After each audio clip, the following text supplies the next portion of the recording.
Everybody, welcome back to Video Game Esoteric, and we got a fun brand new series starting today, and that is Metal Slug Madness. And what I'm going to be doing is I'm going to be going over every single Metal Slug game ever made in the mainline series and talking about the history, the series evolution, and of course reviewing the games as well.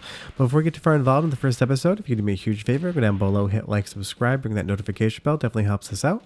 And if you feel so inclined and want to support the channel, we have a Patreon link down below as well.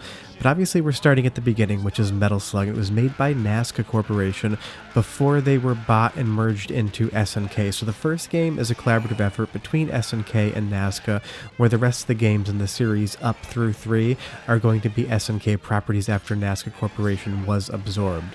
But outside of the history of companies buying other companies, what can I say about Metal Slug?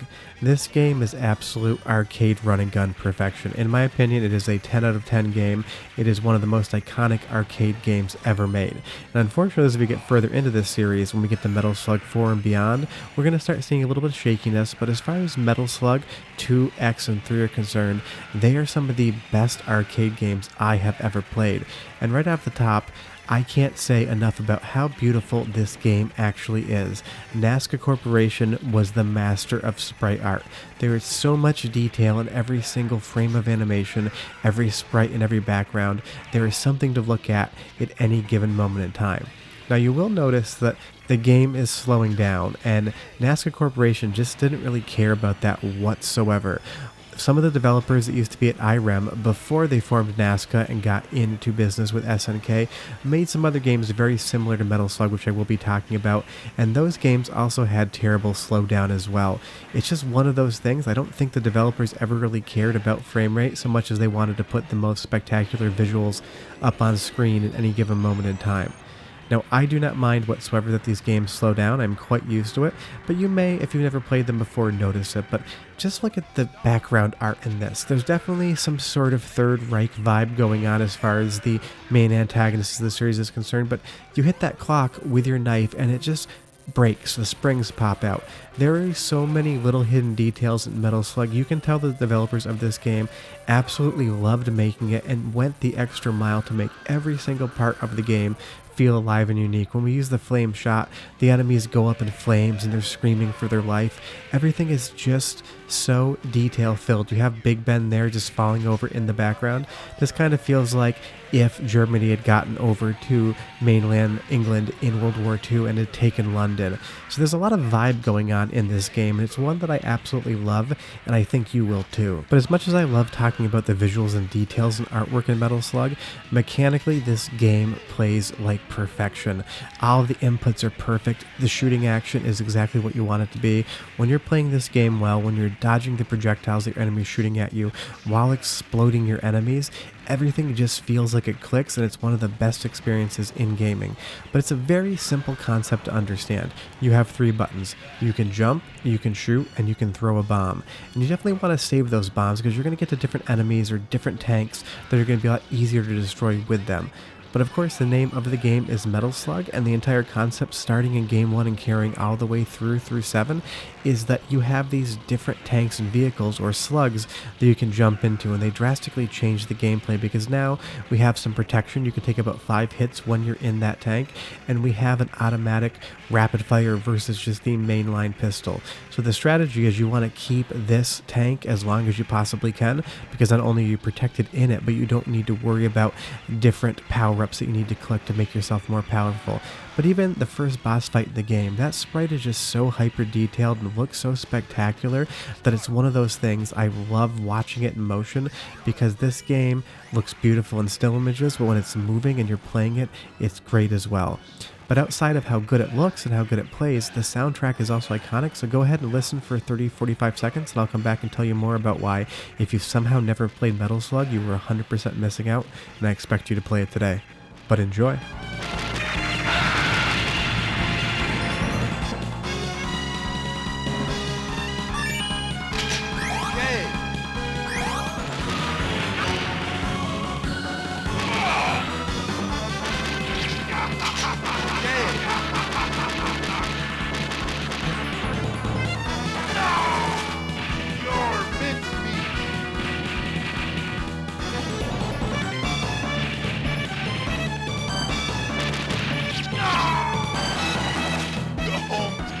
I will say that Metal Slug can be quite difficult even on normal, and if you go into hard mode or you start increasing the levels on the MVS version, this game gets really hard really quickly, but it never feels unfair.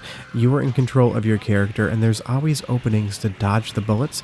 You just need to be paying attention because there's so much going on screen at once. You really need to be focusing on where those projectiles are coming from, and when the game gets into later levels and they're coming from everywhere, it gets really hectic, but that's a lot of what I love about Metal Slug.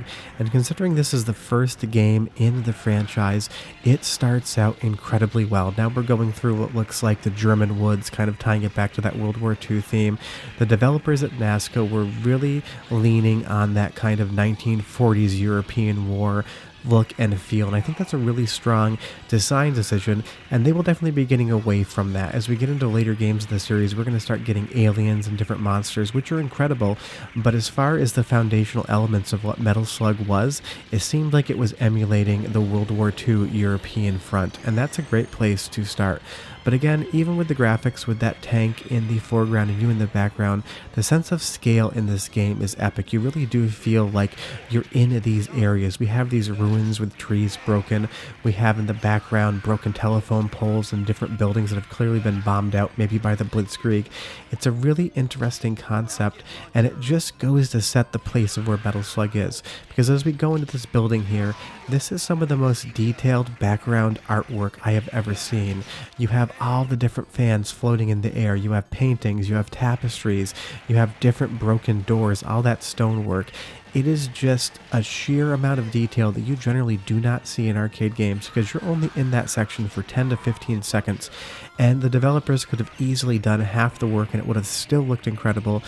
But you can tell the Metal Slug franchise, and this game in particular, is quite special because it just goes over the top to show you as much as it possibly can while also giving you some absolutely incredible gameplay. And I even love as you move further into the stage, the time of day changes and you get to the golden hour and everything gets a little bit more warm and interesting to look at. Now, if there's one criticism I can lob against Metal Slug, and it's only because the games that came after did a better job, is the boss fights. These are excellent boss fights, and mechanically and strategically there's a lot going on having to do with the upper and lower level, but some of the boss fights in Metal Slug 2X and 3 are so incredibly epic and charming that I would say if you're playing the original game, after playing those games you might realize that the boss fights are ever so slightly not as exciting.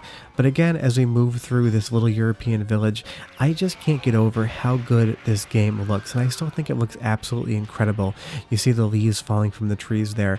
If you release this game today on the Switch in widescreen and called it a new game and Metal Slug never existed, I think you would be reading article after article giving accolades to just how amazing and pretty this game really is. Even when you drive your tanks over the cars, they crush. They could have easily just exploded and taken that sprite off the screen, but every single interaction with anything in the environment has its own unique animation, and that's just something that you don't normally see, and that's why when this game came out, it was an absolute hit, and that's why it's still beloved today. Now, how do you want to play Metal Slug? That is the question, because you can play it on a lot of different platforms. I am playing this on the Mr. FPGA for ease of capture, and while I would love an original copy for the Neo Geo AES, it is extremely expensive, but you can still get MVS copies on a relatively decent deal. Metal Slug Anthology came out for the PlayStation 2 and the Wii, and those are decent versions of it as well, but it's available on Steam if you just want to play on PC. Basically, it's available on every platform. If you're a purist, you'll buy an AES or MVS cart. If you're like me, you'll probably use Mr. because you don't want to spend the fortune to do that.